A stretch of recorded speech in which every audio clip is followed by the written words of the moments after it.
আমি বান্দার সাথে তেমন ব্যবহার করি, বান্দা আমার সাথে যেমন ব্যবহার করে। আল্লাহর ব্যাপারে আপনি যেমন ধারণা করবেন, আল্লাহ আপনাকে আপনার সাথে তেমন ব্যবহার করবেন। ব্যাপারটা হলো এমন, ফাইন যাকারানি ফি নাফসি, আপনি যদি আল্লাহকে মনে মনে স্মরণ করেন, আল্লাহ বলেন আমিও আমার ওই বান্দাকে মনে মনে স্মরণ করি। ফাইন যাকারানি ফি মালা, মালা শব্দের অর্থ হলো কোনো সমাবেশ। এই চরপাথালিয়ার এই ময়দান, এই মজলিস, এই তাফসীরুল কুরআন মাহফিল, আল্লাহ বলেন যদি তুমি চরপাথালিয়ার এই মাহফিলে বসে আমি আল্লাহকে স্মরণ করো, আমি আল্লাহ এই মাহফিলের চেয়ে উত্তম মাহফিল ফেরেশতাদের মজলিসে বসে আমি তোমার আলোচনা করব। নাম্বার, এই সুবহানাল্লাহ আলহামদুলিল্লাহকে আমরা আমাদের প্রচলিত ভাষায় কি বলে থাকি? জিকির। জিকির বলি না? জিকির বলি। সুবহানাল্লাহ আলহামদুলিল্লাহ আল্লাহু আকবার জিকির বলি না? হাজী সাহেব জিকির বলি। এই জিকিরের মাধ্যমে কি ফায়দা? 12 নাম্বার, এই জিকির যদি আপনি করেন, জিকির করলে আপনি আল্লাহর জিকির করলেন, আপনি শুধু আপনার ভালোবাসার মানুষকে ডাকলেন, ভালোবাসার মানুষ আপনাকে ডাকে সাড়া দিল না, তাহলে কিন্তু চলবে না। জিকির আপনি করতেছেন, সুবহানাল্লাহ বলতেছেন, আল্লাহ বলেন তুমি বান্দা জমিনে বসে আমার জিকির করো, আমি আল্লাহ আসমানে বসে তোমার ডাকের সাড়া দেই। শুধুমাত্র এটা আমি বললাম না, আল্লাহ তাআলা সেই দলিল দিচ্ছেন সূরাতুল বাকারার 152 নম্বর আয়াতে আল্লাহ বলেন, বিসমিল্লাহির রহমানির রহিম, ফাযকুরুনি আযকুরুকুম ওয়াশকুরু লি ওয়া লা তাকফুরুন।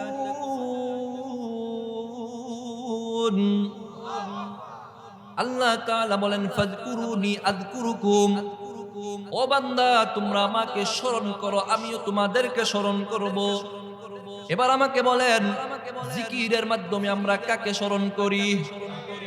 আমরা জিকিরের মাধ্যমে আল্লাহকে স্মরণ করি। আল্লাহ বলতেছেন তোমরা যখন জিকিরের মাধ্যমে আমি আল্লাহকে স্মরণ করবা, আমি আল্লাহ তোমাদেরকে স্মরণ করব। কেমনি ভাবে আল্লাহ স্মরণ করবেন? এই আয়াতে আল্লাহ ওই পদ্ধতিটা বলে দেন নাই, বরঞ্চ আল্লাহ তাআলা হাদিসে কুদসির মাঝে ওই পদ্ধতিটা বলে দিয়েছেন। সহিহুল বুখারীর ৭৪০৫ নম্বর হাদিসের বর্ণনা, عن أبي هريرة رضي الله تعالى عنه قال قال رسول الله صلى الله عليه وسلم يقول الله تعالى أنا عند عبدي ظني بي فإن ذكرني في نفسي ذكرته في نفسي وإن ذكرني في ملا ذكرته في ملأ خير منهم। আমরা জমিনে বসে আল্লাহকে স্মরণ করলে আল্লাহ আসমানে বসে আমাদেরকে স্মরণ করেন। আল্লাহ বললেন জমিনে বসে তুমি যদি আমাকে স্মরণ করো, আমি আল্লাহ তোমাদেরকে স্মরণ করি। কিভাবে স্মরণ করি? হাদিসে কুদসির মাঝে আল্লাহ বলেন, ইয়াকুলুল্লাহু তাআলা আনা ইনদা আবদি যন্নি বি, আমি বান্দার সাথে তেমন ব্যবহার করি, বান্দা আমার সাথে যেমন ব্যবহার করে। আল্লাহর ব্যাপারে আপনি যেমন ধারণা করবেন, আল্লাহ আপনাকে আপনার সাথে তেমন ব্যবহার করবেন। ব্যাপারটা হলো এমন, ফাইন যাকারানি ফি নাফসি, আপনি যদি আল্লাহকে মনে মনে স্মরণ করেন, আল্লাহ বলেন আমিও আমার ওই বান্দাকে মনে মনে স্মরণ করি। ফাইন যাকারানি ফি মালা, মালা শব্দের অর্থ হলো কোনো সমাবেশ। এই চরপাথালিয়ার এই ময়দান, এই মজলিস, এই তাফসীরুল কুরআন মাহফিল, আল্লাহ বলেন যদি তুমি চরপাথালিয়ার এই মাহফিলে বসে আমি আল্লাহকে স্মরণ করো, আমি আল্লাহ এই মাহফিলের চেয়ে উত্তম মাহফিল ফেরেশতাদের মজলিসে বসে আমি তোমার আলোচনা করব। আমরা এখানে বসে আল্লাহর একটু সুবহানাল্লাহ বলতেছি না? আল্লাহর আলোচনা করতেছি, জিকির করতেছি। আল্লাহ ঠিক আসমানে বসে ফেরেশতাদেরকে নিয়ে এই মজলিসের চেয়ে উত্তম মজলিসে বসে আমাদের আলোচনা করতেছেন। বলেন না সুবহানাল্লাহ। সুবহানাল্লাহ। এজন্য জিকির করা দরকার আছে না? করবেন ইনশাআল্লাহ, মন খুলে জিকির করবেন। কেন করবেন? সর্বশেষ পয়েন্টটা আমি বলে দিচ্ছি। হুজুর হয়তো আসবেন নাকি? আচ্ছা আচ্ছা, আপনাদের কষ্ট হচ্ছে না তো ইনশাআল্লাহ? আমার কোর্ট আলহাজ হযরত মাওলানা হাফেজ আহমদুল্লাহ সাহেব হুজুর সুমধুর কণ্ঠে, সুললিত কণ্ঠে কোরআন ও হাদিসের দলিল ভিত্তিক, বিষয় ভিত্তিক আপনাদেরকে সুন্দর আলোচনা উপহার দিবেন। আমি এর আগ পর্যন্ত আপনাদেরকে কষ্ট দিচ্ছি, আপনারা কষ্ট পাবেন না তো ইনশাআল্লাহ? কষ্ট নেবেন না, শুধুমাত্র কোরআন ও হাদিসের কথাগুলো শুনেন, শুধু দিলের মধ্যে ঢুকান। যদি এর মাধ্যমে আপনি জিকিরের প্রতি একটু আগ্রহী হন, জিকির একটু করেন সকাল বিকাল, এতেই আমার ফায়দা। যারা এই আয়োজনটা করেছেন তারাও সফল, আমি বলেও সফল। আপনি আমল করে দুজাহানে, দুনিয়া ও আখিরাত উভয় জাহানে সফল হবেন ইনশাআল্লাহ। সর্বশেষ পয়েন্টের আগে এবার আমি বলি, জান্নাতে যেতে চান কে কে? ওমা, কেউ কি বাকি আছেন নাকি? আল্লাহ আমাদের সবাইকে কবুল করেন, বলেন আমিন। এবার হাত নাও, কষ্ট দিলাম। জান্নাতে যেতে হলে কত পার্সেন্ট নেক লাগবে বলেন আমাকে? 100%? হ্যাঁ, দেখি কে পারেন। জান্নাতে যেতে হলে 100% নেক লাগবে।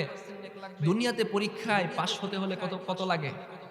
100 লাগে। পাস হতে হলে তো 100 লাগে না, 33, তাই না? কিন্তু জান্নাতে যেতে হলে 100 লাগবে না। জান্নাতে যেতে হলে লাগবে 51। কত? 51। ডান দিকে থাকবে মিজানের পাল্লায়, ডান দিকে থাকবে নেক, বাম দিকে থাকবে বদ। নেকির পাল্লা বদির পাল্লা ওজন দেয়া হবে। যদি নেকির পাল্লাটা একটু উপরে উঠে যায়, চলো জান্নাতে চলো। দলিল সূরাতুল কারিয়ার মাঝে আল্লাহ বলেন, ফামান সাকুলাত মাওয়াজিনুহু ফাহুয়া ফি ঈশাতির রাদিয়া। আল্লাহ বলেন, ফামান সাকুলাত মাওয়াজিনুহু, যার মিজানের পাল্লা ভারী হবে, যার নেকির পাল্লা মিজানের মধ্যে ভারী হয়ে যাবে, ফাহুয়া ফি ঈশাতির রাদিয়া, সে সন্তুষ্টজনক জায়গায় থাকবে। আমাকে বলেন, পাল্লা ভারী হতে হলে কয় পার্সেন্ট লাগে? 100 না 51?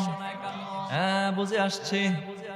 দোকানে গিয়ে যখন আপনি বলেন, ভাই আমাকে পণ্য দেন, দোকানদার আপনাকে পণ্য দেয়, বাম দিকে রাখে পাথরটা, ডান দিকে আপনার জন্য চাল ডাল আদা রসুন যা কিছু রাখার রাখে।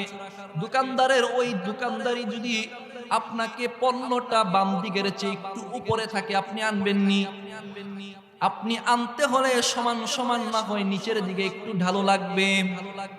আল্লাহ বলে দিলেন, বান্দা দুনিয়ার এমন নাপাকি জায়গায় তোমাকে পাঠাইলাম, দুনিয়া একটা নাপাকি জায়গা, যেখানে থেকে তোমাকে দুনিয়াও কামাই করতে হবে, আখিরাতও কামাই করতে হবে।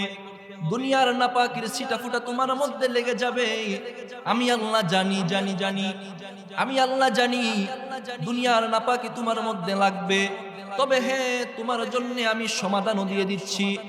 দুনিয়ার নাপাকি যখন লাগবে তুমি তওবা করে নিবা, তওবা করে বাম দিকের যে পাল্লাটা আছে এটাকে খালি করে দিবা। তওবা করলে আল্লাহ বাম দিকের পাল্লাটাকে খালি করে দেন। আর বাম দিকের পাল্লা যখন খালি হয়ে যাবে, শূন্য হয়ে যাবে, কম হয়ে যাবে, এবার ডান দিকের পাল্লা যদি অল্প কিছু রাখেন তাহলেই ডান দিকের পাল্লা নিচু হয়ে যাবে। বুঝলেন না?